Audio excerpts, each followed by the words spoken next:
हम देख रहे हैं कि पूरी दुनिया पर इस वक्त अगर बात हो रही है तो वो इंडियन अमेरिकन की हो रही है, और दूसरी जानिब जो है प्रेसिडेंट डोनाल्ड ट्रंप की बात हो रही है। 24 घंटे के अंदर अंदर डोनाल्ड ट्रंप ने जो बयान जारी किया है चाइल्ड अब्यूज को लेके, विमेन राइट्स को लेके, उसके ऊपर आज हम चर्चा करेंगे कि क्या खूबसूरत अल्फाज का चुनाव किया। जितने भी अमेरिका के अंदर घुसपैठी हैं, जितने भी अमेरिका के अंदर जो है रिलीजियस एक्सट्रीमिज्म को प्रमोट करने वाले जो लोग हैं, जो चाइल्ड को अब्यूज करते हैं, यकीन माने इस स्टेटमेंट के बाद सबका खुलासा होने वाला है अमेरिका के अंदर, और डोनाल्ड ट्रंप आते ही जो है इन लोगों के पीछे हाथ धो के पड़ गए। डोनाल्ड ट्रंप ने हमेशा से टेररिस्ट के अगेंस्ट में बात कही है। डोनाल्ड ट्रंप ने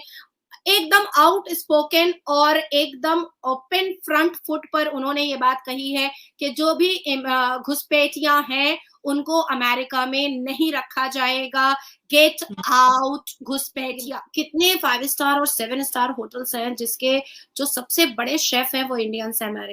अमेरिका के अंदर। तो जैसे आपके पाकिस्तानी रिफ्यूजी पासपोर्ट लेकर के भीख मांगने जाते हैं, हमारे यहाँ भारत के लोगों को इनवाइट करके रिक्वेस्ट करके बुलाया जाता है कि आप आओ और हमारी कंपनी के बड़े हेड चीफ मैनेजर बन करके बैठो। आप आओ हमारे होटल को और भी शाइन और ब्राइट करो। आप आओ हमारे 7 स्टार होटल्स के सबसे चीफ शेफ बन करके आप इंडियन टेस्ट लेकर के आओ, भारत के खाने का मजा लेकर के। भारत के प्रधानमंत्री मोदी जी भी किसी भी चोर उचक्के और किसी भी आतंकवादी को भारत में रहने नहीं देना चाहते हैं। जिस तरीके से भारत के प्रधानमंत्री आदरणीय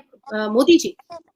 चाहते हैं कि ग्लोबली पीस जो है वो एनवायरनमेंट में आ जाए, सेम वही थॉट प्रोसेस जो है वो डोनाल्ड ट्रंप का है। अब क्या हो गया है कि अब अगर आपका पाकिस्तान, जैसे अभी आपके वजीर आजम जो है वो अमेरिका दौड़ भी चुके हैं, अभी आपके पाकिस्तान में मौजूद नहीं है वो अमेरिका पहली फुर्सत में पहली फ्लाइट लेकर के आ चुके हैं टांगे पकड़ने के लिए डोनाल्ड ट्रंप की, जो कुछ होने वाला नहीं है और भीख मिलने वाला भी नहीं है, ठीक है, क्योंकि डोनाल्ड ट्रंप को बहुत अच्छे से पता है कि क्या है आपके वजीर आजम।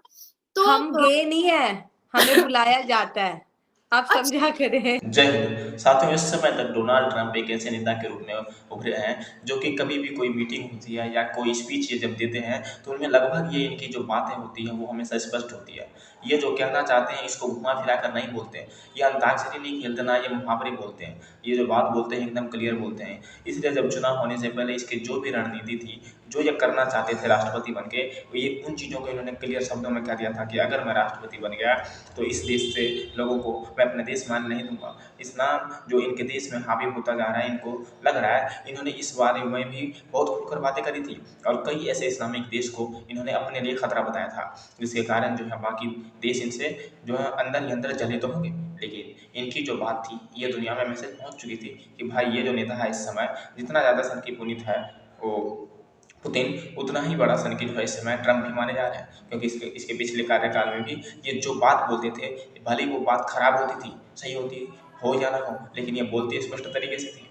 मैं ये नहीं कह रहा हूँ कि ट्रंप अगर राष्ट्रपति बन जाए अगर अमेरिका का, तो वो भारत के लिए हरदम अच्छी ही बातें करेगा, अच्छी बातें करे या ना करे, लेकिन वो क्लियर बातें जरूर करेगा, क्योंकि जिस हिसाब से उन्होंने चुनाव से पहले उन्होंने भारत के साथ खड़ा होने की एक्टिंग की थी, मुझे लग रहा है वो एक्टिंग ये अभी भी राष्ट्रपति बनने के बाद भी बनाए रखेगा। The left-wing gender insanity being pushed on our children is an act of child abuse. On day one, I will revoke Joe Biden's cruel policies on so-called gender-affirming care. Ridiculous. A process that includes giving kids puberty blockers, mutating their physical appearance, and ultimately performing surgery on minor children. Can you believe this? I will sign a new executive order instructing every federal agency to cease all programs that promote the concept of sex and gender transition at any age. The Department of Justice will investigate Big Pharma and the big hospital networks to determine whether they have deliberately covered up horrific long-term side effects of sex transitions in order to get rich at the expense of vulnerable patients, in this case, very vulnerable. We will also investigate whether Big Pharma or others have illegally marketed hormones and puberty blockers which are in no way licensed or approved for this use. My Department of Education will inform states and school districts that if any teacher or school official suggests to a child that they could be trapped in the wrong body, they will be faced with severe consequences. I will ask Congress to pass a bill establishing that the only genders recognized by the United States government are male and female, and they are assigned at birth. The bill will also make clear that Title IX prohibits men from participating in women's sports. No serious country should be telling its children that they were born with the wrong gender, a concept that was never heard of in all of human history. Nobody's ever heard of this, what's happening today. It was all when the radical left invented it just a few years ago. जबरदस्त और जबरदस्त जब हमारे आदरणीय प्रधानमंत्री के जिगरी दोस्त की और जिगरी यार की जीत थी तो सेलिब्रेशन तो बनता था। हम्म, ट्रम्प की जीत से आतंकियों और आतंक के पालने वालों का बच गया है ड्रम। बिल्कुल और कनाडा के ट्रूडो से लेकर के ईरान, तालिबान, पाकिस्तान, भारत के लाखों मुसलमान को खा रहा है गम। वाह अच्छा ट्रम्प जबकि थोड़े से मैं उनके स्पीच पर आने से पहले मैं बताना चाहती हूँ कि ट्रम्प जिनके 2020 के हारने के बाद बहुत ज्यादा कोशिश की गई उनको डेवेस्टेट करने की, उनको रुइन करने की, उनके बिजनेस को बर्बाद करने की, बिल्कुल बिल्कुल ट्रम्प को बिल्कुल से वैनिश्ड और डिस्ट्रॉय कर देने की। हालांकि जो बिडेन के टेन्योर में ट्रम्प के को सिर्फ बिजनेस लॉस नहीं हुआ बल्कि उनको कोर्ट के चक्कर भी लगवाए गए और जो इंसल्ट का सिनेरियो ट्रम्प के सामने जो बिडेन की गवर्नमेंट में रखा गया वो हमारे लिए तो एक्सेप्टेबल नहीं था और मुझे लगता है कि ट्रम्प के लिए और ट्रम्प के जो फॉलोअर्स हैं उनके लिए भी एक्सेप्टेबल नहीं था। लेकिन he is such a strong man, he is such a born politician और जिस हिसाब से उनके जान को खत्म करने की, उनकी मर्डर करने की चेष्टा पिछले 4 साल में हुई ड्यूरिंग इलेक्शन कैंपेनिंग, 2 इंच से सिर्फ डोनाल्ड ट्रम्प बचे थे, उनके कान के पास से गोली बुलेट गया था और वो आधा पूरा कान उनका ब्लड से पूरा भरा हुआ था और उसके बाद भी वो सिर्फ एक ही बात कह रहे थे, आई विल विन,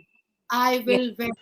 तो साथियों, डोनाल्ड ट्रंप ने एक और बात करी थी कि अगर ये राष्ट्रपति बन जाते हैं तो अपने देश में कभी भी ये प्रवासियों को हावी होने नहीं देंगे। अमेरिका में बहुत सारे देश के प्रवासी जाते हैं और वहाँ पर नागरिकता लेकर रहने की इच्छा भी रखते हैं और भारत के भी कई लोग वहाँ पर जाकर रह रहे हैं, नागरिकता लेकर भी रह रहे हैं। तो इस पर जो है ट्रंप एक अपना मुद्दा ये रखते हैं कि जब ये राष्ट्रपति बन जाएंगे तो फिर प्रवासियों को नागरिकता लेना काफ़ी मुश्किल कर देंगे ये और प्रवासियों पर इनके जो नियम हैं थोड़े सख्त हो जाएंगे क्योंकि भाई अमेरिका जैसा देश है, वो चाहते हैं कि उनके देश में ज़्यादा से ज़्यादा सिर्फ अमेरिकन ही रहे। वो बाहर के लोगों को अपने देश में आकर संसाधनों का उपयोग करते हुए इतना नहीं दिखना चाहते हैं और जो लोग अमेरिका ये सोचते हैं आए भी तो वो उन लोगों को चाहते हैं अमेरिका आए जो कि पहले से जितना अमेरिका में कमाए उससे ज़्यादा वो बाहर से लेकर आए। ऐसे ऐसे जो पढ़े लिखे ज़्यादा से ज़्यादा एजुकेटेड लोग, अमीर लोग, वो लोग जाके अमेरिका में रह रहे हैं। तो ट्रंप की ये मुद्दा तो मुझे साफ नजर आ रहा है कि प्रवासी के मामले में जो कानून बनाएगा इसमें आगे जाकर हो सकता है भारत के लिए भी इतना फ़ायदा ना हो क्योंकि भाई प्रवासी में तो भारत भी आता ही है,